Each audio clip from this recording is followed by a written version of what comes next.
अरे भाई बहुत अच्छी चाय बनाई भाभी जी ने। तो एक एक चाय और हो जाए। अरे नहीं भाई, शुगर के मरीज हैं हम, आपका बस चले तो आज ही निपटा दें। ये कैसी बातें कर रहे हैं आप? हाँ, अभी आपको बहुत लंबा जीना है और समाज का कल्याण करना है। ये बात तो आपने बिल्कुल सही कही। समाज के कल्याण के लिए ही है हमारा जीवन। पता नहीं क्यों, पर मुझे लग रहा है इस बार चुनाव आप ही जीतेंगे। अरे जीत हार से फर्क नहीं पड़ता, जनता के दिलों में जगह बना ले, इतना ही काफी है। कहाँ हैं ऐसे आजकल नेता? हाँ, सिर्फ चुनाव के समय में दिखाई देते हैं। और एक आप है जो हमारे साथ कभी कभी बैठकर समय भी बिता लेते हैं और समाज के जो भी समस्याएं हैं उस पर भी बातचीत कर लेते हैं। अच्छा सुनो, चिंटू के स्कूल से कॉल आया था आज भी। नमस्ते भाई साहब। नमस्ते भाभी जी। तो सलीम के बेटे से आज फिर झगड़ा हुआ उसका? किससे झगड़ा हुआ? वो पिछली गली में रहते हैं ना सलीम भाई, उनके बेटे के साथ में। ये बच्चों के बीच में होता रहता है। नहीं नहीं, बिल्कुल नहीं। यही गलती कर जाते हैं आप और हम। जिस चीज को इग्नोर नहीं करना चाहिए उसे ही इग्नोर कर जाते हैं। मैं समझा नहीं। ये लोग कभी हमारे नहीं हो सकते। अरे मुंह से भले ही कितना ही भाई भाई बोले, लेकिन इनके दिलों में हमारे लिए सिर्फ और सिर्फ नफरत भरी है। आपने देखा नहीं उस सलीम के बच्चे ने आज दूसरी बार आपके बच्चे से झगड़ा किया है। भाभी जी दूसरी बार? हाँ पर कुछ नहीं, बहुत भोले हैं। अरे ये लोग बचपन से ही नफरत घोल देते हैं हम लोगों के खिलाफ और हम लोग इन्हें अपना भाई मानते हैं। भाई साहब आप सिर्फ आदेश दीजिए, अरे ईंट से ईंट बजा देंगे इन लोगों की।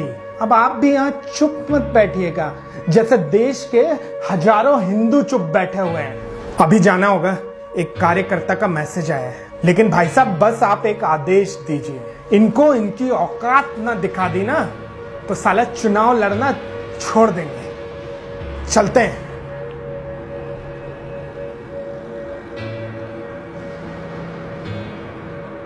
सलीम भाई, अरे सलीम भाई, सलीम भाई हैं क्या घर पे?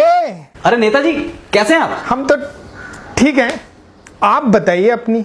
सब खैरियत से तो है ना? बस सब अच्छा है, सब खैरियत से। बहुत बुरा हुआ सलीम भाई आपके साथ। मैं कुछ समझा नहीं। आपके लड़के को मारा गया? मेरे बेटे को मारा है।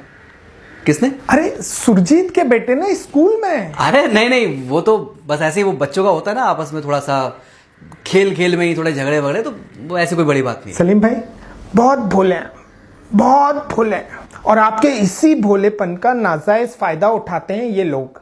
और इसकी शुरुआत हो जाती है बचपन से ही। मैं समझा नहीं। आज सुरजीत के बेटे ने आपके बेटे को मारा, आपने उसको समझा दिया।